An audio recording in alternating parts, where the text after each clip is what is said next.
Hi everyone, thanks for joining me for today's video. My name is David. This channel is Damar's Coaching, and this video is about one way we allow narcissists into our lives, and we don't realize it. This is extremely important. This is something we have control over. The reason we have these relationships, I believe there's lots of psychology involved in them, and I talk about that in my other videos. And if you know my videos, if you know me, you'll know that I say that this comes from our childhood. This is all problems that stem from our own childhood that we may not be aware of either. But regardless of whatever our childhood was, whoever we are, we're allowing narcissistic people, narcissists, abusers, into our life. And we may not realize how we're doing it, subconscious, but there's got to be some conscious part of it, and you'll see why when I get into it here. So we compromise our own moral values by allowing other people into our lives that do not value the same morals, period. Okay?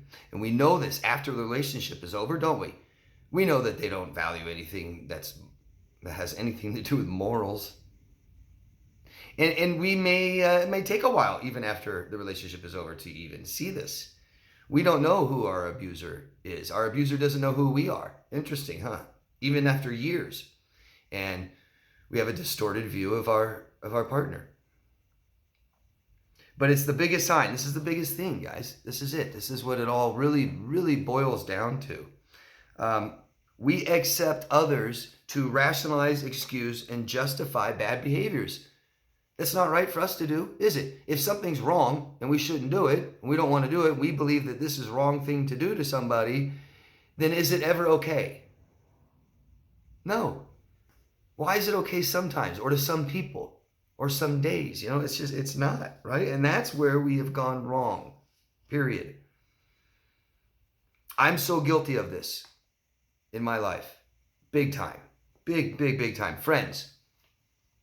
I had friends in my 20s, when we start, developing our personality and having stronger relationships with people. But I had friends that, that like cheated on their girlfriends or their wives. And I'm so against that. It's something big with me, and I just hate it. And I couldn't stand it. And I mean, I've said this in a video before, but I even went and told their girlfriends and wives sometimes, like, bad, caused a lot of problems. But I kept them as friends. That's the point, is that I thought cheating and lying and betrayal and stuff like this is totally wrong. And I totally kept friends in my lives and tried to control it instead of accept it. I'd say they wouldn't do it to me. I had some friends that did some bad things, and I would totally justify it. Maybe that person deserved it. What? Would you do it? No, I wouldn't do that. Why is it okay? It's amazing, isn't it? They wouldn't do it to me. Yes, I know they would hurt people and they'd steal and they'd lie, but they wouldn't do it to me. Oh, because I'm just so great, right? Girlfriends, too. I'd meet a girl who's talking bad about her current boyfriend, and then she leaves him, and I'm right there to grab her, right? Pick her right up. Oh, you don't have to deal with this. Oh, you don't have to deal with that.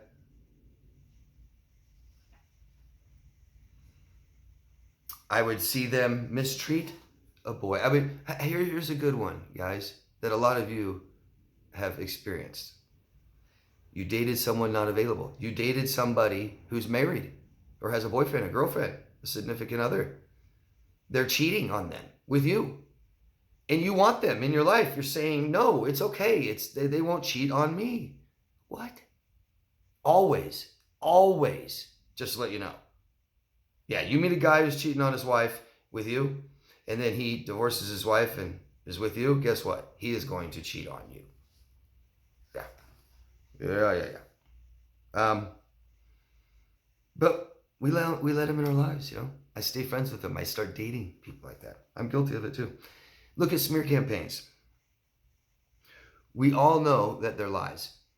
People are just telling lies and spreading lies. We believe gossip is bad, wrong, right? To attack people like this is wrong.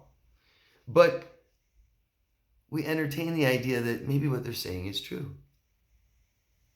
Well, isn't what they're doing wrong?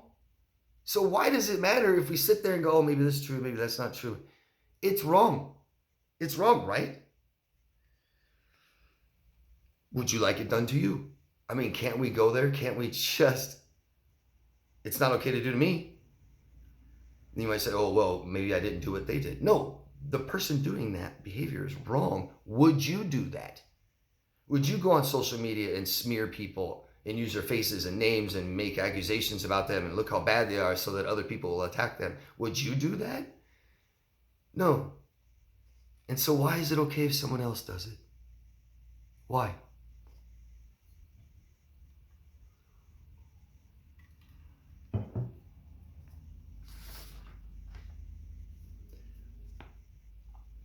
They've never done it to me is self-preservation only. But the problem is that they will do it to you. So doesn't work, right? What if they did it to you? Why is it okay to do to others? Would you do it yourself? Is it wrong?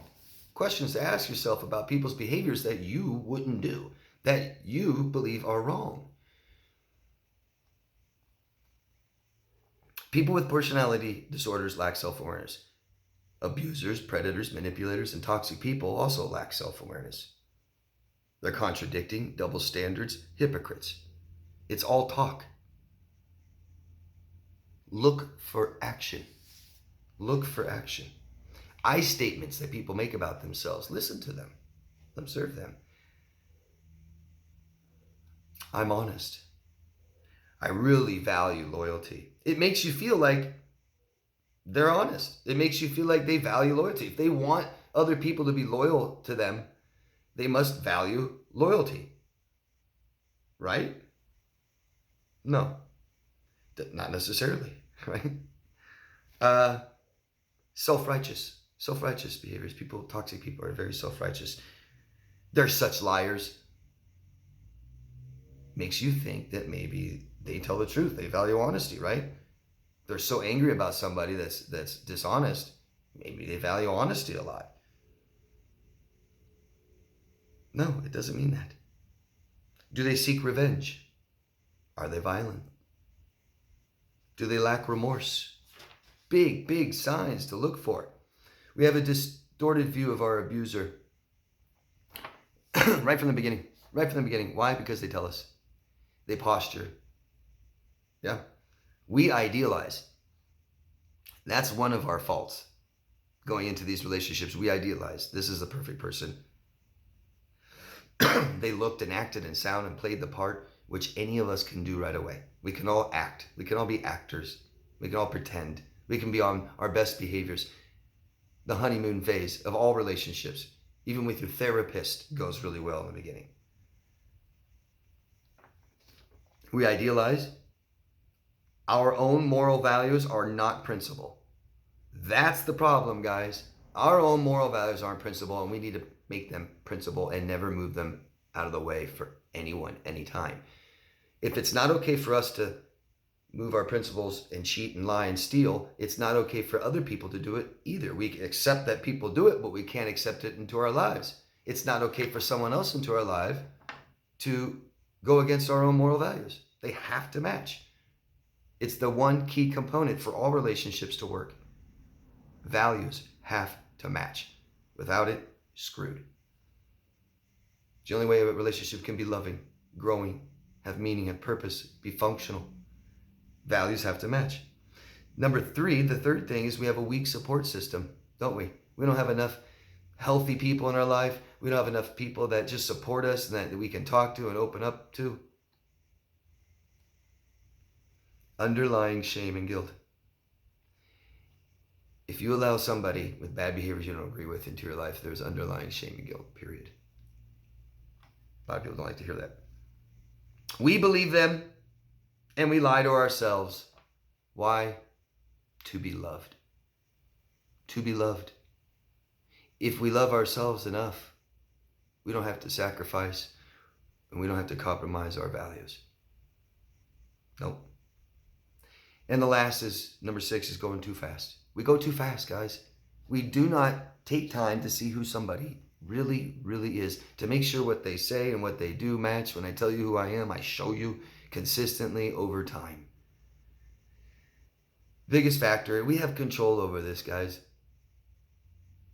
We have to love ourselves, not look for that love somewhere else. Stop idealizing.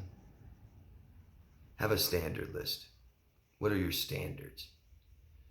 Not what's the perfect cup size and color of hair and color of skin, and no.